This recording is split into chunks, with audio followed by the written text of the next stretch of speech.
Hello and welcome back. I'm Erica with Revival Threadworks, and in today's video we're going to be finishing up the quilt for my newest soon-to-arrive grandson, Rowan.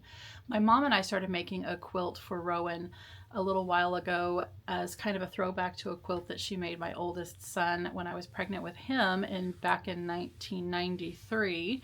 And so we got together to create a new quilt for his baby. So last week we put the quilt together, and this week we're going to be quilting it, binding it, getting a quilt label on it, and getting it all finished up. So if you're ready to get started, let's go.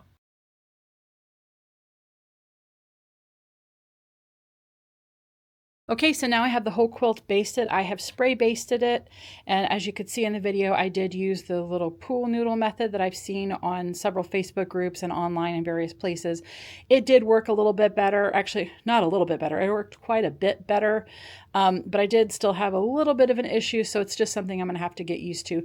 But I also put a few pins into my quilt here, you know, just to make sure it's good and attached. And then I also used my T-pins to attach this to the leader cloth that is also attached to my homemade take-up rail that I'll use in my QMX machine. Now the next thing that I have to do is decide what quilting pattern I'm going to use, and then I have to mark out my quilt where all of my starts and stops are going to be. So I'm going to mark that out, and then I'll come back and show you what I've decided. Okay, so now it's time to pull up the design. So I'm just going to go to Simple Panto and Design Library, and my design, now that we have fixed the import issue, should be right down here. Oh, there it is, Woodland. Okay, we're going to confirm the selection.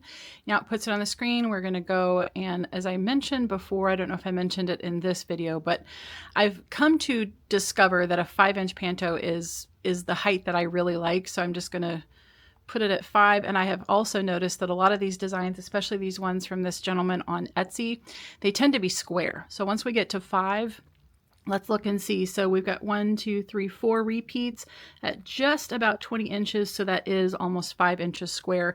So I'm going to go ahead and take my 5-inch panto, and that's what I'm going to run with.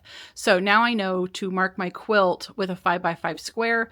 So I'm going to go ahead and do that, and then we'll come back and run the design. Okay, so I have now marked my design for a 5x5 panto, and what I did is I marked, so my starting point is going to be the halfway mark of the panto, which, because it's a 5-inch tall, the computer showed me that my 1/2-inch mark is 2.5. So my very first one, I mark it 2.5 inches down all the way across at all of my starts and stops. And then the next one down is 5 inches, 5 inches, whatever. So I've gone ahead and done all of my markings all the way down. Hopefully you can see there's a fold here. All of my markings on the whole quilt are done. And as I mentioned in another video, I do put a stick pin through the little stickers just because it helps those target stickers stay on a little bit better. That's why the pins are there.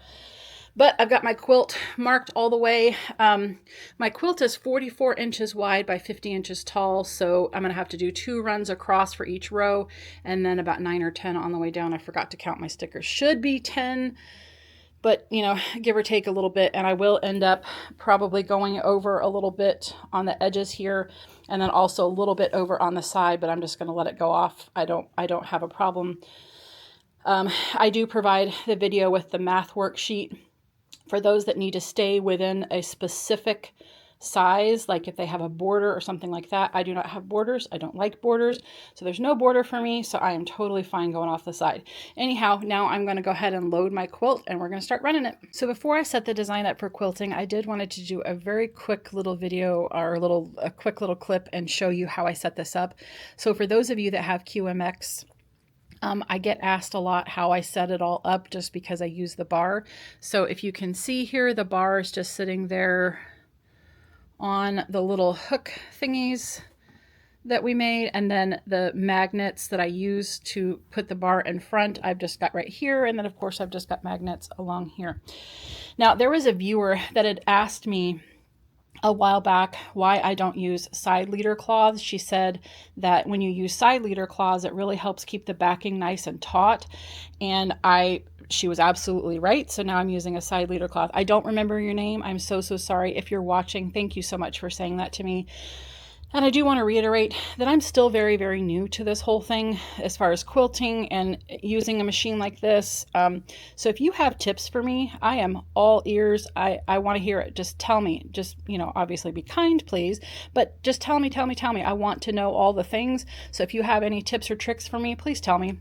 Leave them in the comments so that everybody can see them so that we can all gain some knowledge. Anyhow, I'm going to go ahead and get started on quilting this. I will put the camera down on this so that you can actually see the first row quilt, and then we'll come back and check it out and see what it looks like.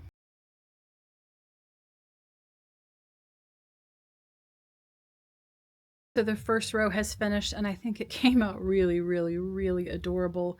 You can see the little bunny rabbit, and hopefully you can see that there's a bear and a porcupine up there and a squirrel. It is really cute, and it's absolutely perfect for this design. So I'm going to keep running the design, and then we will check it out when it's all done. So it is now about 5 hours later, and I am now sewing the last row of quilting. And I've got my side leaders on here, my ender cloths on here, and we are just rocking and rolling. And this is going to take about another 30 minutes, and it will all be done. So I embroidered these little quilt labels to put in the corners of the quilt, and all I did is I just put a little bit of SF101 stabilizer on the back with some tearaway stabilizer, and just, picked a spot on the fabric to be able to embroider it. And so I wanted to show you how I'm going to actually get this all sized up and ready to go on the quilt. I did actually make a little error, and I'm going to have to add just a tiny bit of fabric over here, because this is the one that's going to go on the front, and then this is the one that's going to go on the back. But on both of these, I accidentally just made it a little too short over here. So like I said, I'm going to have to add a little bit of something over there, but let me just show you how I'm going to trim this up. So right now it just looks like this. So all I'm going to do is just take it and kind of angle it here in the corner as close as I can get. I'm leaving about, I'd say, a ½ inch or so from the edges, just because when the binding goes on, I don't want it to completely cover up the label, but I do obviously want it to secure the label. So what I'm going to do again is I just kind of positioned it here, and now I'm going to take my ruler and use that as my square edge, and I'm going to trim off that. So now it's nice and even with that edge, and then I'm going to take this one on this side and do the same thing, just watching my fingers. Hopefully I'll cut it. Oh, you know what? I didn't do a very good job of that. Let me come from this angle. There we go. Oopsie. Okay.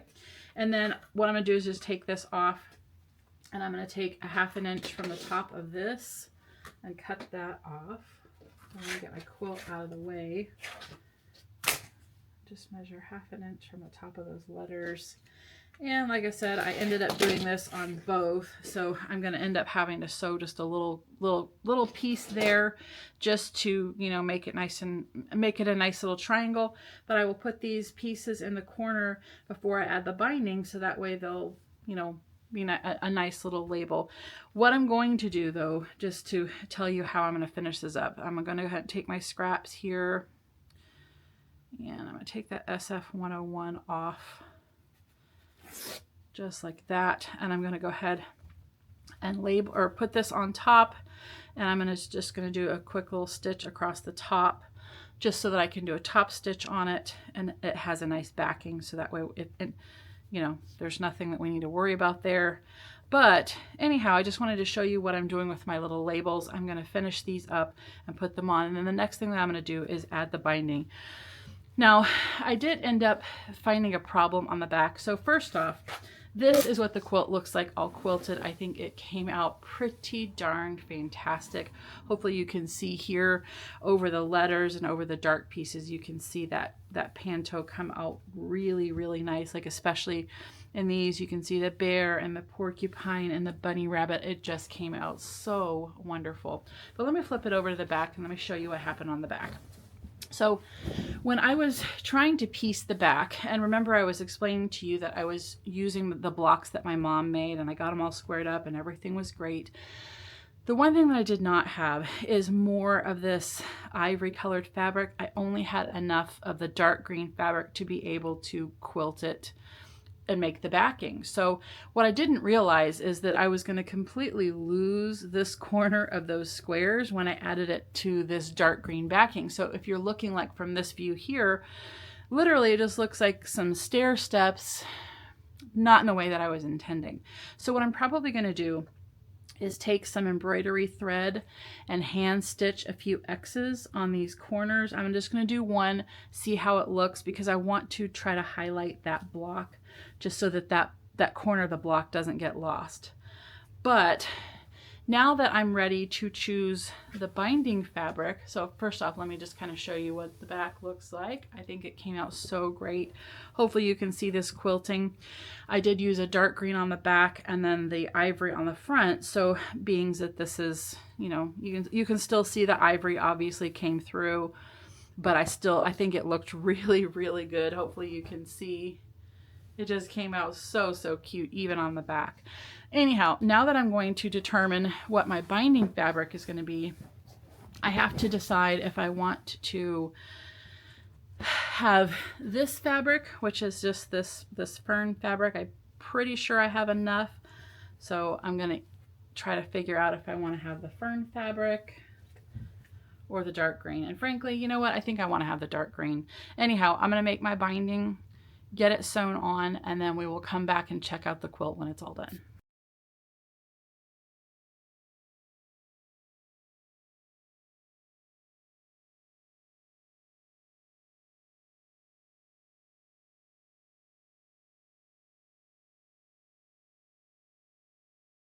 Okay, everyone, the quilt is all done. The binding is on, the quilt labels are on, the quilting is all done, and I just don't think I could be any happier. Here's the quilt label for the front, and then let me flip it over and show you the quilt label for the back.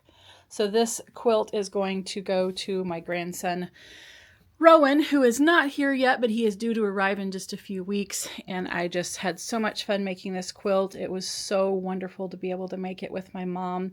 And especially since we took the theme of the first quilt and just did some squares, I think that it was a great, you know, nod to the quilt that she made him when he was cooking. And so now we get to pass along and make a new quilt for the newest little guy. Thank you so much for joining me today. I had the best time making this quilt.